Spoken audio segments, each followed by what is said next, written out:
depuis le 21 juin 2019 à 6 h que les forces armées de la République démocratique du Congo ont lancé les opérations baptisées Saruba et Ituri.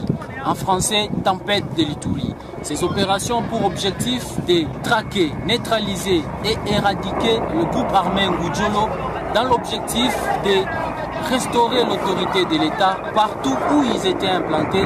L'objectif est de déloger tous ces hors-la-loi afin que l'autorité de l'État puisse être établie dans les territoires de Djougou et Mayagi. Nous avons identifié ces hors-la-loi grâce à la présence du chef d'état-major général adjoint chargé des opérations et renseignements, le lieutenant-général Amis Kumba Gabriel. Nous sommes arrangés à l'ordre de bataille utile pour traquer ces hors-la-loi. Et depuis que nous avons commencé, plusieurs localités dans les territoires de Djougou et Mayagi sont passées sous contrôle des forces armées de la République démocratique du Congo. Par exemple, Laoudjo, Ladejo sont passés sous le contrôle des forces armées de la République démocratique du Congo. Avec le meilleur élément des forces armées, nous nous sommes engagés des hélicos, de tout ce qui est à notre disposition. L'État, le gouvernement congolais a mis le moyen conséquent pour arriver à neutraliser. Là, la face est vers Ouago. C'est là où l'objectif, le plus grand bastion de ces hors-la-loi. Après qu'ils ont commis des forfaits, ils pillent, ils tuent, ils dérangent la quiétude de la population. C'est là où, vers la Oudjo, et avec le soutien de nos partenaires, la MONUSCO, nous avons pu arriver jusqu'à Niolo. Mais l'objectif suprême, c'est quoi? C'est aller déloger tous ces hors-la-loi. Jusque-là, les forces armées poursuivent ces opérations avec puissance, motivation pour l'intérêt supérieur de la nation. C'est depuis Bloukwa, lieutenant Jules Ngongo, pour le compte du service de communication et de formation des forces armées.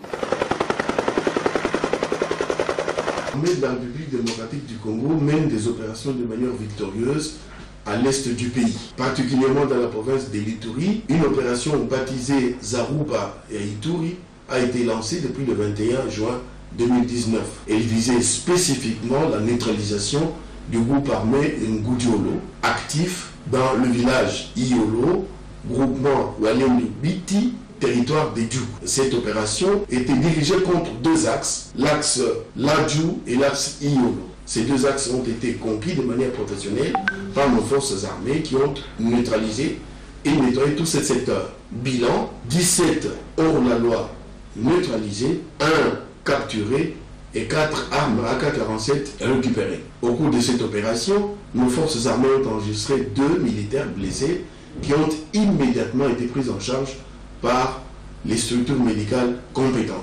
C'est ici l'occasion pour nous de dénoncer et de condamner ceux qui s'évertuent à déclarer que nos forces se seraient livrées au massacre de nos populations pour lesquelles nous sommes engagés depuis que nos forces armées existent, parce que c'est le sens de notre serment de les protéger jusqu'au sacrifice suprême. Nos forces armées respectent les droits de l'homme, le droit international humanitaire et les règles d'engagement.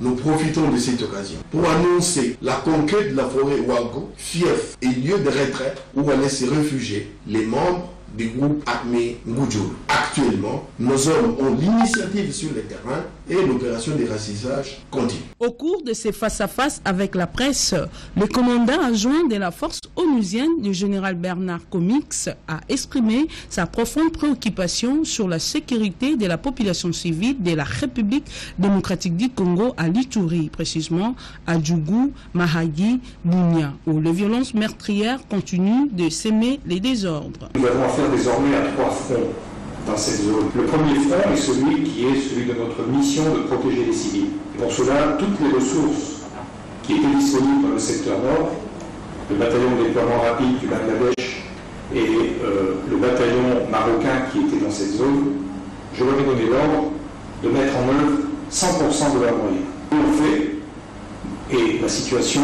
est d'une telle gravité que la nécessité d'un renfort est apparue très rapidement. Raison pour laquelle une compagnie uruguayenne a été détachée. Elle est actuellement en cours de finalisation mise en place par un pont aérien dans le but de contribuer à mettre en place des détachements visant à rassurer et à sécuriser les populations.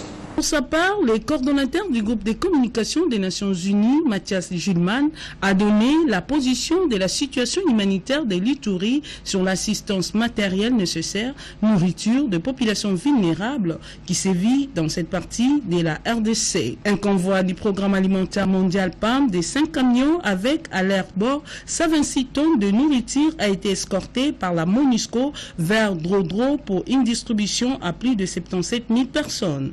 David Chrisley est nommé coordonnateur de l'ONU pour la réponse d'urgence à virus Ebola. Construit depuis les années 60, le centre pénitentiaire de Kinshasa, communément appelé prison centrale de Makala, n'a jamais connu une réhabilitation.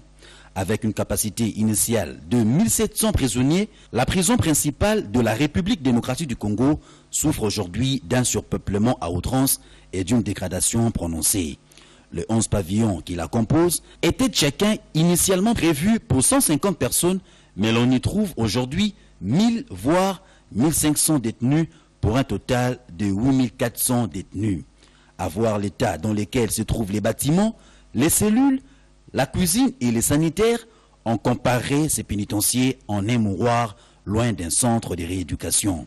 Donc pour le moment, bien que prison soit rotonda, tout ça m'a belé, mais misala weye ils pour contribuer ba maladie mabe, misala prison umeli ba réhabiliter ango. Bon, pendant la rosenga mingi tant bazo réhabiliter prison avec ba te belé au tozali na effectif peut-être président de la République a songa pe bango pour diminuer un peu effectif.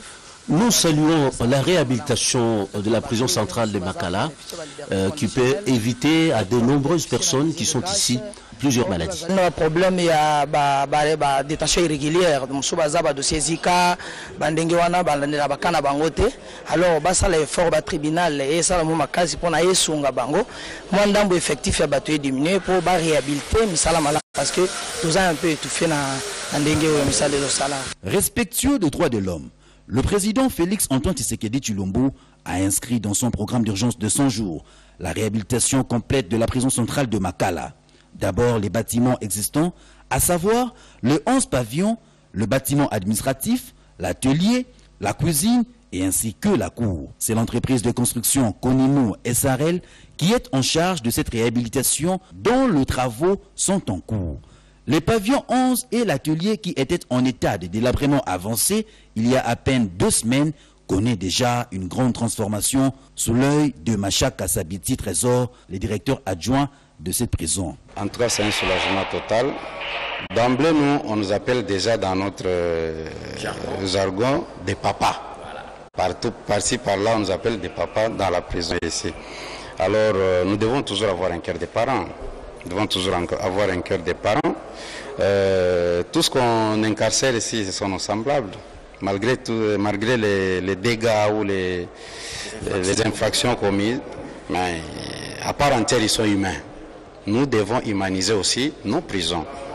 Alors nous disons merci au chef de l'État. L'avenue de l'université est désormais ouverte au trafic. La population a hâte d'utiliser cette route, longtemps restée impraticable. Elle n'est plus un casse-tête pour les usagers. C'est pour se rendre compte du travail gigantesque abattu par l'Office des voiries et drainage OVD que le conseiller principal du chef de l'État en matière d'infrastructure, David Moukeba Kalengai, a fait la ronde des chantiers. Satisfait du travail effectué par l'Office des voiries et drainage, David Moukeba Kalengai a constaté que la route est conforme aux prescriptions techniques. Les techniciens de l'OVD étaient soumis aux missions de contrôle pour que ces travaux répondent aux normes. Réunis autour du patron de la centrale électorale, Corneille Nangaye Bello, la plénière de la CENI a publié ce 25 juin 2019 la décision numéro 055 portant modification des listes définitives des candidats à l'élection des gouverneurs et vice-gouverneurs des provinces du Sankuru et Sud-Ubangi, élection fixée du reste le 10 juillet 2019. Il est à retenir que les candidats seront en campagne électorale entre le 6 et le 8 juillet 2019. La session extraordinaire dans les assemblées provinciales au Sankuru et au Sud-Ubangi sera convoquée du 4 au 13 juillet. Le calendrier réaménagé présenté ces jours fait suite aux arrêts du Conseil d'État, arrêt REA 002 du 27 mars 2019, réhabilitant la candidature de M. Mokoumadi Joseph Stéphane et son colistier à l'élection des gouverneurs et vice-gouverneurs de la province du Sankuru, et REA 106 du 21 juin 2019, annulant les résultats de l'élection des gouverneurs et vice-gouverneurs de la province du Sud-Ubangi. Au Sankourou, ils seront 2 pour se disputer le siège de gouverneur. Au sud Ubangi, on dénombre 6 candidats, dont 4 indépendants. La suite du calendrier électoral, dépôt des recours en contestation des résultats devant les cours d'appel du Sankourou et du Sud-Ubangi du 11 au 18 juillet 2019. Entre le 11 et le 25 juillet 2019, il sera question des contentieux des résultats de l'élection des gouverneurs et vice-gouverneurs du 26 juillet au 9 août 2019. C'est la date prévue pour l'investiture des gouverneurs et vice-gouverneurs élus.